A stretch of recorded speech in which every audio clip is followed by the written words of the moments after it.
बिस्मिल्लाहिर्रहमानिर्रहीम। अस्सलाम वालेकुम नाज़रीन, मैं हूं फ़याज़ महमूद और आप देख रहे हैं फ़याज़ महमूद यूट्यूब चैनल।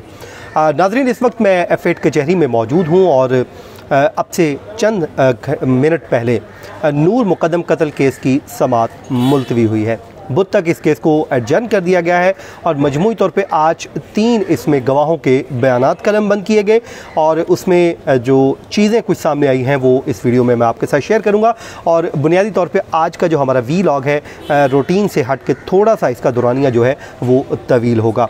नाज़रीन, सबसे पहले तो अगर मैं आपको बताऊँ, आज जो जाकिर जाफ़र और माली जान मोहम्मद और चौकीदार इफ्तिखार, इनको अदालत में पेश नहीं किया गया। उसकी वजह यह थी कि TLP के एहतजाज के बायस जो रोड्स ब्लॉक हैं और जो पुलिस नफरी है वो सिक्योरिटी पर शहर भर में तैनात है, तो इस वजह से अडयाला जेल से मुल्ज़िमान को आज यहाँ पर नहीं लाया गया। जो दीगर मुल्ज़िमान हैं जिसमें असमत ज़ाकिर हैं, उसके अलावा ताहिर ज़हूर और उनकी जो पूरी थेरापी वर्क्स टीम है वो सब के सब अदालत में पेश हुए और आखिर तक अदालत में वो मौजूद रहे और उनकी मौजूदगी में बयान कलमबंद किए गए। उसके अलावा जाकिर जाफ़र और जो ज़ाहिर जाफ़र दीगर जो मुल्ज़िमान थे 4, उनको अडयाला जेल से स्काइप के ज़रिए अदालत में अदालती कार्रवाई का हिस्सा बनाया गया। जिस वक्त ये बयानात कलमबंद किए जा रहे थे तो जाकिर जाफ़र, माली जान मोहम्मद और इफ्तिखार ये अपनी नशिस्तों पे बैठे हुए थे। अडयाला जेल में इनको देखा जा सकता था। अलबत्ता जो ज़ाहिर जाफ़र है ये मुसलसल वॉक करता हुआ हमें दिखाई दे रहा था। इसके अलावा ये एडिशनल सेशन जज अता रुबानी साहब ने इस केस की समाअत की और सबसे पहला जो गवाह था आज पुलिस का वो आबिद लतीफ़ है। ये कांस्टेबल है, ये अदालत में पेश हुआ और उस दौरान शौकत मुक़द्दम साहब कमरा अदालत में मौजूद थे, तो उनकी मौजूदगी पे जो डिफेंस काउंसिल हैं अकरम कुरैशी साहब, उन्होंने एतराज़ किया कि ये भी गवाह हैं, इनको फ़ौरी तौर पे कमरा अदालत से बाहर जाने को कहा जाए। तो खैर अदालत ने उनको बाहर जाने को कहा और वो आखिर में जब समाअत ख़त्म हो गई तो वो कमरा अदालत में वापस आए। अच्छा जी, अब आबिद लतीफ़ का जो स्टेटमेंट है वो जिस तरह हुआ रिकॉर्ड, जिस लैंग्वेज में हुआ, मैं आपके साथ शेयर करता जाऊंगा। अच्छा जी, आबिद लतीफ़ ने ये बताया कि मैं दीगर जो मुलाजिम थे पुलिस के और साथ था मोहम्मद ज़ुबैर ASI, उसके हमरा मकान नंबर F7 में हम वहाँ पर गए जहाँ पे ये हमें इतला मिली थी। और ये F7 मकान नंबर इसलिए कहा गया कि अकरम कुरैशी साहब ने कहा कि उस घर को मैं नहीं कहूँगा कि उसको वक़ूए की जगह कहें, ना गवाह ने कहा है, तो इसलिए आप भी वही लिखें जो गवाह कह रहा है। तो वो हाउस नंबर 7 कह रहा है, F7 का ये घर है, तो उसको आप वही लिखें। फिर उसने कहा जी वहाँ पे शौकत मुक़द्दम साहब का जो तहरीरी बयान था वो बयान मेरे हवाले किया गया और मैं वो बयान लेकर थाने चला गया। फिर उसने बताया कि सब इंस्पेक्टर रज़ा मोहम्मद जो थाने में मौजूद था वो मैंने उसको दस्तावेज़ात दी और उसने उनकी रोशनी में मुकदमा दर्ज करके FIR की जो कॉपी है वो मुझे वापस कर दी और मैं वापस उसकी नकल एक लेकर वापस पहुंचा जहां पर अब्दुल सत्तार खान AS जो IO हैं इस मुकदमे के, उनके हवाले कर दी। और जिसके बाद जी बयान मुकम्मल हुआ तो सबसे पहली जो क्वेश्चन किया गया अकरम कुरैशी साहब से जानिब से, उन्होंने पूछा कि ए तू दस तू उत्थे किन्ने बजे पहुंचा सी, टाइम की सी उस घर विच पहुंचण दा। तो उसने कहा, गवाह ने कहा कि जी मैं कोई वक्त उस वक्त को 9:45 बजे का था, आसपास कोई 10 पौने 10 का वक्त था, मैं उस वक्त पहुंचा। एग्जैक्ट जो वक्त है वो मुझे याद नहीं है। फिर उसने कहा जी जो ज़ुबैर है उसने किसी को थाने भिजवाया या नहीं ये मुझे कोई मालूम नहीं है। जब उसने सवाल पूछा गया था कोई इत्तला जब मिली गई तो ज़ुबैर जो ASI था उसने किसी को थाने भेजा या नहीं भेजा, तो उसने कहा जी किसी को भेजा या नहीं भेजा ये मुझे याद नहीं है। फिर अदालत में उन्होंने अकरम कुरैशी साहब ने कहा कि चल इन्ना दस दे मैनू कि किस वेले थाने तो तुसी रवाना होए और किस वेले तुसी F7 वाले घर विच पहुँचे।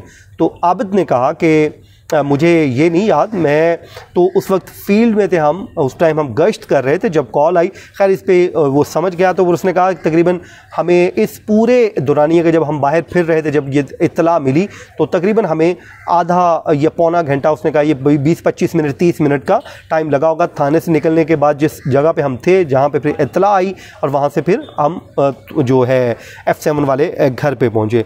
फिर उसके बाद जी फिर उसने अकरम कुरैशी साहब ने पूछा कि चल मैनू इन्ना दस दे कि तेनू इत्तला किस जगह तो मिली। तो उसमें उसने कहा कि जी हम F7 में ही कहीं पे थे, बल्कि उसने कहा कि हम असी उस वेले F7 विच मौजूद सी। तो फिर पूछा गया कि कितना फासला बनता था उस जगह का जहाँ से आप गए, तो गवाह ने बताया कि तकरीबन यही 1-1.5-2 किलोमीटर का फासला बनता था, और जो हम पहुँच गए। उसके बाद जी फिर अकरम कुरैशी साहब ने उनसे सवालात पूछे। शौकत मुकद्दम साहब की मौजूदगी पे मैंने बता दिया कि एतराज़ था। अच्छा, उन्होंने कहा कि जो बयान आपने 20 तारीख को दिया, क्या आपने ये अपने बयान में बता दिया था कि मैं थाना कौसार में तैनात हूँ, क्योंकि ये थाना कौसार के मुलाजिम थे उसमें।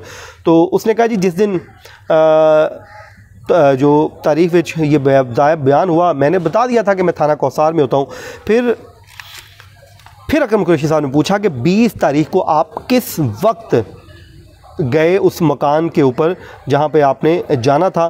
तो उन्होंने कहा जी मैं तो उस इलाके में मौजूद था, और ज़ुबैर साहब को कॉल आई, जो इत्तला जो भी कह लें आप वो, और उन्होंने मुझे कहा कि हमने वहाँ पे जाना है। तो फिर कुरैशी साहब ने कहा कि आप वक्त बता दें कि आपको किस वक्त कॉल आई। उसने कहा जी मुझे वक्त याद नहीं है, क्योंकि ज़ुबैर साहब को कॉल्स आ रही थी और वही कर रहे थे। तो फिर कुरैशी साहब ने कहा कि ये गवाह जो है झूठ बोल रहा है, ये सबक पढ़ के आया और ये सबक पढ़ाया पेश कर रहा है। पहले इसने कहा हुआ है कि इत्तला दे दी गई थी या मुझे इत्तला थी, अब वो ये है कि अब कह रहा है कि ज़ुबैर मौका पर पहुंचा। और फिर उसने कहा जी पहले कहा कि इत्तला नहीं मिली, हुण कहता है कि इत्तला मिली है। वो कहते केड़ी जेड़ी गल है वो तो दस मैनू कहानियाँ ना सुना। ये जब उन्होंने कुरैशी साहब ने कहा तो उस पर जो शौकत मुकद्दम साहब के वकला हैं वो भी बोले। उन्होंने कहा कि गवाह को प्रेशराइज़ ना करें, जो बात है आप उनसे पूछें, वो आपको बता रहा है, और जो बात वो कह रहा है आप वही लिखवा दें। तो फिर आबद ने ऐसे उसने पूछा कि जेड़ा मुदई सी, जब तुसी उस टाइम पहुँचे होते तो क्या मुदई तेरे पहुँचने तो पहले मौजूद सी? तो उन्होंने कहा कि मुदई जो शौकत मुकद्दम साहब हैं हमारे पहुंचने के बाद वहाँ पर पहुँचे। और फिर कहा कि क्या अफसरान बाला वहाँ पर मौजूद थे? तो उसने कहा कि जहाँ वहाँ पर जो मुझसे बड़ी रैंक का जो भी अफसर होगा वो मेरा अफसरान बाला ही है, और मुझे ये याद नहीं है कि वहाँ पे कितने लोग थे या कितने नहीं थे। और अकरम कुरैशी साहब ने फिर कहा कि ये जो गवाह है 10-10 बयान बदल रहा है। और फिर उसने कहा कि जब हम वहाँ पर पहुँचे पुलिस के अफसरान बाला नहीं थे। ये आबद ने वहाँ पे स्टेटमेंट लिखवा दी। फिर उन्होंने कहा कि ये सवाल का जो जवाब है वो बार बार बदल रहा है, कहीं तो गड़बड़ है। तो फिर उन्होंने कहा कि उस वक्त ये मामला हुआ कि कुरैशी साहब ने कहा कि ये जो पीछे खड़े हैं जो शाह खावर साहब के एसोसिएट थे उनकी तरफ इशारा करके कहा कि कहीं ये कोई गड़बड़ तो नहीं कर रहे। तो शाह खावर एडवोकेट ने कहा कि बेफिक्र हो, असी कोई इन्हों इलेक्ट्रॉनिक चिप नहीं लगाई। और उनका एसोसिएट बोला क्या हम अपनी उंगलियों से उनके जवाब बता रहे हैं? तो बेफिक्र है। फिर अकरम कुरैशी साहब ने कहा कि इस गवाह को थोड़ा सा इधर करें, इनसे दूर करें, ये उसको सबक पढ़ा रहे हैं, एक तरह का उन्होंने ये एक इल्ज़ाम आयद किया। जिसके बाद जी जो दीगर थे वकला उन्होंने सब ने कर दिया। और इसमें इंटरेस्टिंग चीज़ ये थी कि रिजवान अब्बासी साहब को तब्दील कर दिया गया है और उन्होंने अब नए वकील जिनका ताल्लुक रावलपिंडी से बिशारुद्दौला साहब को जाकिर जाफ़र ने बतौर वकील हायर कर लिया है। अच्छा जी, अब आ जाएँ जी जो खातून थी अक्सा रानी, उसका बयान भी कलमबंद कर दिया गया है। अक्सा रानी को जब कमरा अदालत में बुलाया गया तो वो आई, और ये वो खातून है जिन्होंने सबसे पहले डेड बॉडी का जो नूर मुकद्दम थी उसका जायज़ा लिया था, और उसके जो कपड़े उसने पहने हुए थे वो तमाम तरह उसने कलर्स भी बताए हैं कि क्या क्या पहना हुआ था। अच्छा, अक्सा रानी ने कहा जी मैं थाना वीमेन में तैनात हूँ, और SHO वीमेन है मिसबा, उसके साथ मैं हाउस नंबर 7 में पहुँची और मैंने तफ्तीशी अफसर अब्दुल सत्तार की मुआवनत की, और मैंने ख़ातून थी, तो मैंने उस बॉडी का जायज़ा लिया, उसका मुआयना किया और मैंने तफ्तीशी अफसर की मुआवनत की। फिर वो जो रिपोर्ट है बनाई गई और फिर तफ्तीशी अफसर ने पोस्टमार्टम के लिए एक दरख्वास्त लिखी, लिख के वो मुझे दी और हम वो डेड बॉडी लेकर पॉली क्लिनिक हॉस्पिटल में पहुंच गए। और साथ में एक दोस्त मोहम्मद ASI था, वो मेरे साथ था, वो वहाँ पर पहुँचे। हमने वहाँ पर इस जो मकतूला थी उसका पोस्टमार्टम करवाया। पोस्टमार्टम होने के बाद जो बॉडी है वो दे दी शौकत मुकद्दम साहब को और जो उनके वालिद हैं। फिर अकरम कुरैशी साहब ने उन पर क्रॉस एग्जामिन किया और कहा कि आप लाश किस वक्त लेकर आई थी या लेकर गई, तो उन्होंने कहा कि तकरीबन 12:15 बजे 12:30 बजे का वक्त होगा, क्योंकि मुझे एग्जैक्ट टाइम इस वक्त याद नहीं है, लेकिन इसी वक्त थी जो हम बॉडी लेकर गए। और फिर उन्होंने पूछा कि जो हाउस नंबर 7 है आप उस पर पहुँची कितने बजे थी, तो उन्होंने कहा कि तकरीबन 10:15 बजे का वक्त था जब हम वहाँ पर पहुँचे थे। और सवाल हुआ कि वहाँ पे और कौन कौन मौजूद था, तो उन्होंने कहा कि वहाँ पे अब्दुल सत्तार जो तफ्तीशी अफसर हैं और एक ASI मौजूद थे, बाकी जो अफसरान बाला थे उनके मुझे नाम याद नहीं है। तो इस घर पे उन्होंने कहा जी मुकदमे का फिर सवाल हुआ कि उस वक्त जब आप पहुँची क्या मुकदमे का मुद्दई शौकत अली मुकद्दम वहाँ पर मौजूद था, तो अक्सा अली रानी ने कहा कि मुझे मालूम नहीं है कि वो थे या नहीं। तो फिर सवाल पूछा गया कि क्या वहाँ पर कोई पुलिस के अलावा प्राइवेट लोग भी मौजूद थे, तो अक्सा रानी ने कहा कि मुझे इल्म नहीं है। फिर उन्होंने सवाल एक इसी का लिंक करने के लिए सवाल अगला जोड़ा और कहा कि जो आप ये कह लीजिए कि वहाँ पे सफ़ेद कपड़ों वाले कोई लोग वहाँ पर उस वक्त मौजूद थे, तो उसने कहा कि मुझे नहीं वहाँ पर मालूम नहीं थे। और ख़वातीन पुलिस एहलकारों ने वहाँ से उन्होंने कहा कि नहीं वहाँ पे ऐसे सफ़ेद कपड़ों वाले लोग मौजूद नहीं थे। फिर अक्सा रानी ने कहा कि ख़वातीन पुलिस एहलकारों ने वहाँ से किसी को गिरफ़्तार नहीं किया, क्योंकि अकरम कुरैशी ने सवाल पूछा कि क्या किसी को वहाँ से गिरफ़्तार किया गया, तो उसने कहा जी वहाँ से किसी को गिरफ़्तार नहीं किया गया। फिर ये बताया गया कि डेड बॉडी का जायज़ा आपने लिया, तो क्या उस वक्त वहाँ पर जवाद जहान और शौकत मुकद्दम मौजूद थे, तो क्या आपने उनके नाम लिखवाए, तो उस पे उसने कहा था, उनका जवाब था कि मैंने नाम नहीं लिखवाए उनके। और फिर ये पूछा गया कि नूर मुकद्दम को कितनी चोटें आई थीं, आपने जब मुआयना किया तो उसने फ़ौरन बताया कि 8 जो ज़ख़म के निशानात पाए गए थे।